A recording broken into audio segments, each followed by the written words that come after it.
الحمدللہ رب العالمین، صلاۃ والسلام علیکہ سید المرسلین، اما بعد فاعوذ باللہ من الشیطان الرجیم، بسم اللہ الرحمن الرحیم۔ تمام سننے والوں کو میری طرف سے السلام علیکم۔ دیکھیے جی،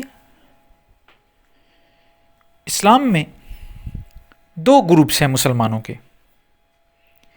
ایک ایسا گروپ ہے جو یہ مانتا ہے کہ مزاروں پہ دعا کرنے سے، مزاروں پہ جانے سے، منتیں مانگنے سے کام بنتا ہے، اس کو شرک نہیں مانتے۔ اور ایک دوسرا گروپ ہے جو بالکل اس چیز کو شرک مانتا ہے، وہ کہتا ہے کہ اگر مزاروں پہ جاتے ہو تو یہ اللہ کے ساتھ شرک کر رہے ہیں آپ۔ تو کیا یہ جو بزرگ گزر چکے جنہوں نے دن رات محنت کر کے دین کے لیے خدمت کی، کیا ہم ان کے دربار پہ جا کے ان کو سلام بھی نہیں کر سکتے؟ کیا ہم ان سے فیض لے سکتے ہیں؟ کیونکہ انہوں نے تو کام کیا، جو بھی کام کیا وہ اس وقت، آج سے 1000 سال پہلے، 700 سال پہلے، جتنے بھی 100 سال گزر گئے، انہوں نے جو کام کیا، کیا اسی ٹائم کے لیے کیا یا کچھ ہمارے لیے بھی چھوڑا تاکہ ہم ان سے فیض حاصل کر سکیں؟ قرآن کہتا ہے کہ مردے نہیں سنتے۔ قرآن میں کلیئر لکھا ہوا ہے کہ ان کو آپ سنا رہے ہو، یہ تو مردے ہیں، یہ مر چکے، یہ نہیں سن رہے۔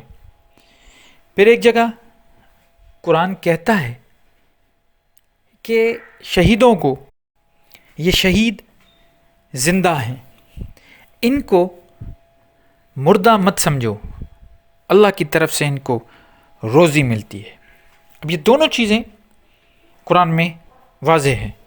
اب اس کا مطلب یہ ہے کہ کچھ ایسے اللہ کے چنے ہوئے لوگ ہیں جو مرنے کے بعد بھی زندہ ہوتے ہیں، اور کچھ ایسے ہیں جو مر جاتے ہیں۔ اب جنہوں نے اتنا بڑا کام کیا، دین کی خدمت کی، تو کیا ہم ان کو ان لوگوں میں سے تو سمجھ سکتے ہیں جو زندہ ہیں؟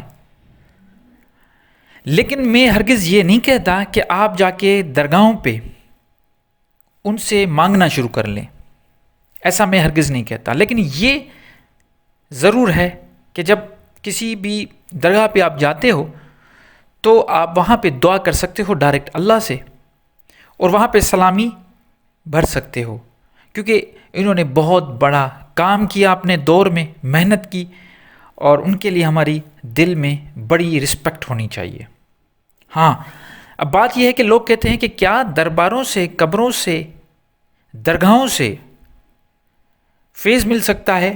تو اس کا سیدھا سا اگر میں جواب دوں تو ہاں، بالکل مل سکتا ہے، لیکن اس کے لیے صرف وہاں پہ جا کے بیٹھنا، قوالیاں سننا، یا وہاں پہ جا کے چرس پینا، اس چیز کی ضرورت نہیں ہے۔ اس کے لیے اس خاص جو بھی اللہ کا بندہ ہے، ولی اللہ جو بھی ہے، جس کے بھی دربار پہ آپ جا رہے ہو، اس کا کام دیکھو، اس نے جو کچھ دین کی خدمت کی اس کو پڑھو، اس کو سمجھنے کی کوشش کرو، اس پرسنالٹی کو سمجھنے کی کوشش کرو، اس نے کیا کیا دین کے لیے کیا اس کو دیکھو، اس نے جو چھوڑا دین کے لیے، جو کچھ لکھا ہوا نثر میں، نظم میں، جو کچھ آپ کے ہاتھ میں ہے، جو کچھ آپ کو اس کے بارے میں ہسٹری یا انفارمیشن ملی ہے، اب پہلے وہ پڑھیں، اس کا فلسفہ پڑھیں، اس کی وحدانیت کا جو فلسفہ ہے اس کو پڑھیں، وہ جو صوفی ہے، صوفیزم کو پڑھیں، پھر جا کے اس پرسنالٹی کے بارے میں آپ کو صحیح معلومات ملے گی۔ اور جب صحیح معلومات ملے گی، آپ وہاں پہ جائیں گے، وہاں پہ اس کی جو کچھ اس نے کیا ہے، جو لکھا ہے، اس کو جب پڑھیں گے، سمجھیں گے، تو پھر آپ کو آٹومیٹیکلی اس ہستی کے بارے میں معلومات ہونا شروع ہو جائے گی، اور آپ کا کنیکشن جڑنا شروع ہوگا۔ یقین کیجئے، جب آپ کسی کے بارے میں پڑھنا شروع کریں گے اور اس کو سمجھنا شروع کریں گے، تو آپ کے جو انرجی ہے یا آپ کا جو کنیکشن اس کے ساتھ، روحانی کنیکشن، خود بخود بنے گا۔ کیونکہ یہی فیض کا طریقہ ہوتا ہے. آپ جب اس کو پڑھیں گے، اس کا فلسفہ سمجھ لیا آپ نے اس کی پرسنالٹی کے جو مختلف اینگلز ہیں ان کو سمجھنے کی آپ نے کوشش کی، تو آپ ان سے کنیکٹ ہو جائیں گے. آپ جیسے ہی ان سے کنیکٹ ہو جائیں گے تو آپ کو وہاں سے فیض ملنا شروع ہوگا. فیض کا یہ طریقہ ہوتا ہے، اور کوئی طریقہ نہیں. درگاہ پہ جا کے بیٹھنا، وہاں پہ حاضری لگانا، 11ویں کرنا، لنگر بانٹنا، ان چیزوں سے کچھ نہیں ہوگا. یہاں بہت سارے میں نے ایسے دیکھے وہاں پہ دھمال کرتے ہیں، ناچتے ہیں، قوالیاں شروع کر لیتے ہیں، اس کے بعد وہاں پہ ساری رات یہ نشاور چیزیں چلتی رہتی ہیں، محفلیں ہوتی ہیں. اس سے کچھ نہیں ہوگا. کرنا ہے تو اس درگاہ، اس خاص پرسنالٹی کے بارے میں پڑھو. اس نے جو کام کیا اس کو سہراؤ نا. اب سوچو سمجھو تو صحیح، اس نے کیا کیا کام. اس نے دین کی جو خدمت کی اس کو سمجھنے کی کوشش کرو. اور سب سے بڑی بات ہے اس کا جو فلسفہ ہے اور وہ کس طریقے سے وہ دین کی تبلیغ کر رہا تھا. کیونکہ یہ سارے جو اولیاء اللہ ہیں انہوں نے دین کی تبلیغ ہی کی ہے. ان کے مختلف طریقہ کار تھے. تو پہلے آپ اس کو سمجھو اور اس کا مرشد بھی ڈھونڈو. صرف اس کو نہیں، اس کا مرشد بھی دیکھو. پھر یہ دیکھو کہ وہ اپنے مرشد کے پاس کس طرح اس نے ڈھونڈا اپنے مرشد کو. وہاں پہ جانے کے بعد اس کو کس طریقے سے فیض ملتا رہا، کس طریقے سے ولایت ملی اس کو. اس کی ولایت کو سمجھو. تو یہ ایک قسم کی، جیسے ہم ڈگریاں لیتے ہیں، میٹرک کر لیا، پھر ہم نے انٹر، پھر بی اے، پھر ایم اے، پوسٹ گریجویٹ، اس کے بعد ماسٹر کے بعد philosophy, master of philosophy, M Phil, اس کے بعد جو پی ایچ ڈی ہوتی ہے جس میں ریسرچ ورک ہوتا ہے.